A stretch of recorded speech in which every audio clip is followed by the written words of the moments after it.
WWE heels are, or at least were, prone to doing outlandish, reprehensible, and sometimes even illegal things in their bid to generate a heated negative response from the viewing audience. Considering how inherently wacky WWE is as a form of entertainment, we as fans usually accept this as part and parcel of the package. But just how far is too far? Call me an old softie, but the following devious act seemed, in a kayfabe sense at least, to be a little disproportionate, all things considered. I'm Adam Pacitti from Cultaholic Wrestling, and these are 10 WWE heels that went too far. Join us, you smelly bastards. Number 10, the two-man power trip go too extreme.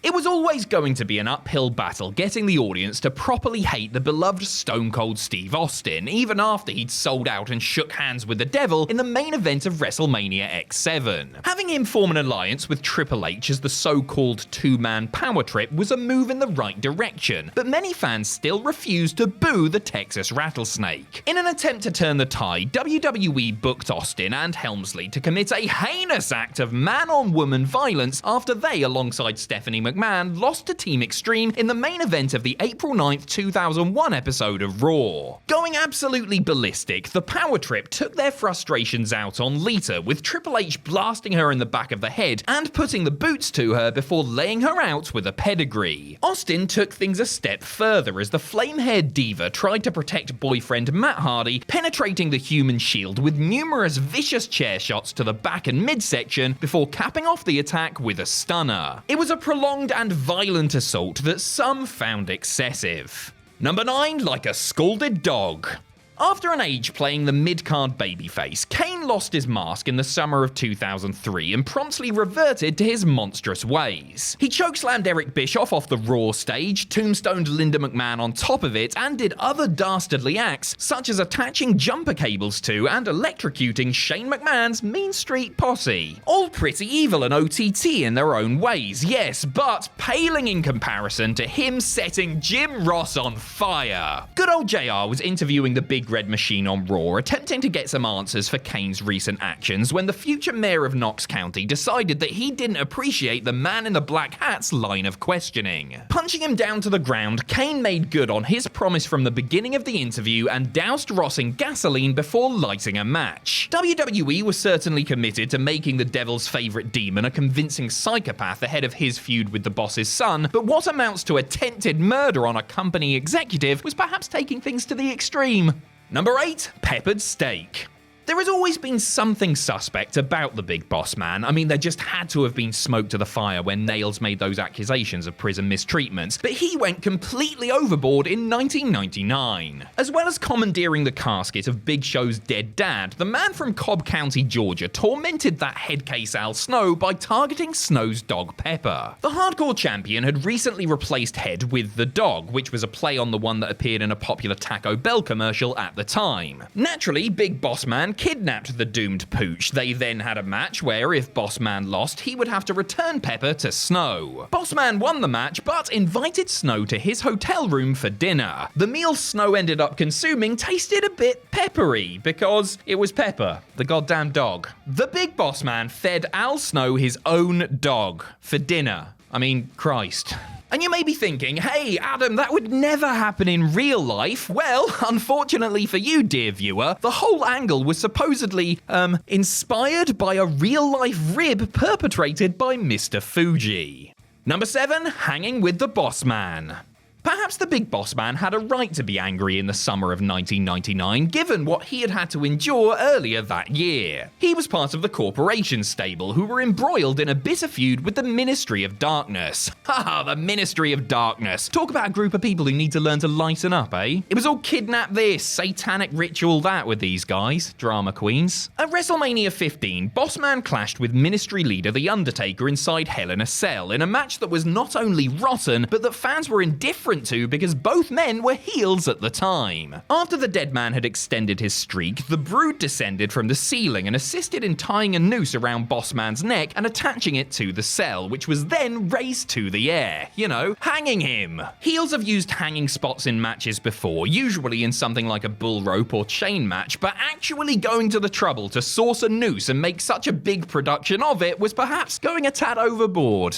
Number 6. Borderline racist. Bradshaw's transition to JBL was sudden and stark. Going from beer-drinking, bar-fighting tag team mid-carder to a suit-wearing, stock market-playing main eventer, the tall Texan did everything he could to become despised. Programmed with WWE champion Eddie Guerrero, JBL began pushing a xenophobic button with his comments and actions right from the off. On the April 8, 2004 episode of SmackDown, he was shown at the Mexican border looking for illegals trying to cross over so that he could send them back and thus claim SmackDown General Manager Kurt Angle's Great American Award. His ranting about so-called lazy people looking for a handout was bad enough, but then JBL saw a group of supposed immigrants looking to get into America, and he physically prevented them from doing so with a swift kick to the backside. Some viewers felt like the whole thing was so on the nose that it was borderline comedic, but to others it hit a raw nerve and they felt as though wrestling was no place to promote racial stigmatization, even if it was at the hands of an irredeemable villain.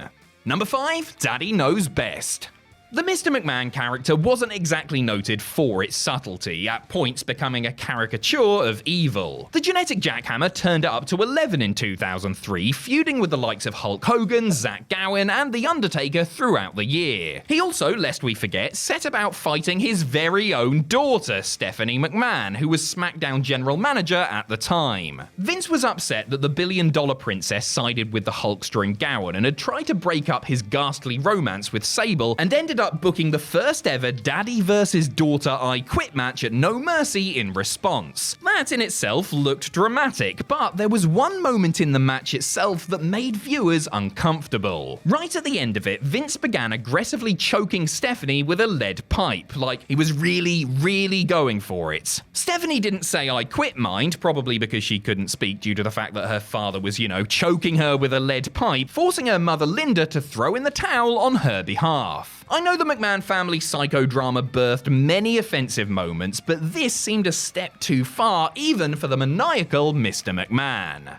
Number 4. Matt starts the fire. Brothers fight. This is a fact of life and something that I'm sure a lot of us can relate to. Not me, mind. My brother never repeatedly beat me up, nor did he take my lunch money to buy cigarettes and lads mags. And he definitely didn't lock me in the downstairs cupboard for hours while he played on my Sega Mega Drive. Anyway, a lot of people can relate to squabbling siblings turning their disputes physical, and naturally, it's been the crux of some memorable wrestling storylines. For example, the one that pitted the Hardys against each other in 2009. Matt's jealousy of Jeff underlined the whole thing and probably would have been enough, but WWE Creative decided that the feud needed more heat, and what's better for heat than an actual fire? So WWE had Matt claim, amongst other things, that he was the one responsible for Jeff's house burning down a year prior. As well as being an arsonist, this made Matt a dog murderer because Jeff's beloved Jack was killed in the blaze. Matt later told of how he didn't want to have his character go this far and take credit for real-life tragedy, while Jeff himself was furious that WWE went in that direction and used his real-life suffering on TV.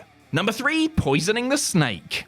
After almost 4 years away from the company, Jake Roberts returned to WWE in early 1996 with a new outlook on life. A born-again Christian in real life, the Snake preached the word of Jesus and renounced his formerly wicked ways. Jake's recovering alcoholism was the basis of his feud with Jerry Lawler, as the King took great delight in reminding Roberts that he was, deep down, nothing more than a pathetic addict. Their rivalry peaked at SummerSlam, where Jerry beat Jake after hitting him with a bottle of Jim Beam. But that wasn't enough for the King, as he then decided to enforce a relapse onto his fallen opponent by pouring the bourbon down his throat. For some people, mocking a real-life addiction was in very bad taste and not something that needed to be seen on a supposedly family-friendly wrestling show. Roberts himself was among those who felt it was disrespectful and a line that Lawler just shouldn't have crossed. He was also, shall we say, less than happy that the bottle actually contained the real thing and not iced tea as he'd been promised ahead of time. Number 2. I choppy your pee-pee. Val Venis was one of the most controversial characters of the Attitude Era, and appropriately, he was involved in one of its most controversial storylines too. The Big Valboski found himself feuding with the Kaientai group after he seduced the wife of the group's manager, Mr. Yamaguchi-san. I mean, seriously, just how horny can one man be? You're in the adult entertainment industry by day and hanging around with the likes of Jenna Jameson, and then you get to Monday Night Raw and you have to do the no-pants dance with another man's missus? Mr. Yamaguchi-san had every right to be angry, but I'm not sure he was justified in the course of action that he pursued in revenge. The scorned husband made his intentions clear by chopping a salami with a sword, and wouldn't you know it, the next week Kaientai attempted to remove Val's member backstage. Luckily for Venus, the lights went out just before the sword-on-skin contact, thanks to John Wayne Bobbitt flicking the switch right in the nick of time. And if you don't know who John Wayne Bobbitt is, then I will simply say good for you and move swiftly on. Number 1, the real Brock Lesnar. In his pursuit to regain the WWE title, Brock Lesnar once again turned to the dark side, joining forces with Mr. McMahon as the chairman gleefully proclaimed that this new ruthless and downright evil version of the next big thing was the real Brock Lesnar. Brock went on an absolute tear around that time, with one-legged wonder kid Zach Gowen being a target of his wrath. Lesnar just dismantled the poor kid in their one-sided match on SmackDown, beating him to a bloody pulp in front of his own very distressed mother by hitting him with one of the hardest chair shots you're likely to see anywhere. Some might say that was enough, surely, but Brock wasn't finished with young Zack just yet. A fortnight later, a frankly terrifying Lesnar essentially held Gowen hostage, gagging his mouth and taking him to an arena stairwell where he dumped him out of the chair and beat on the injured leg before putting him back in the chair and choking him out prior to pushing him down a flight of stairs. As if you weren't scared of Brock Lesnar already.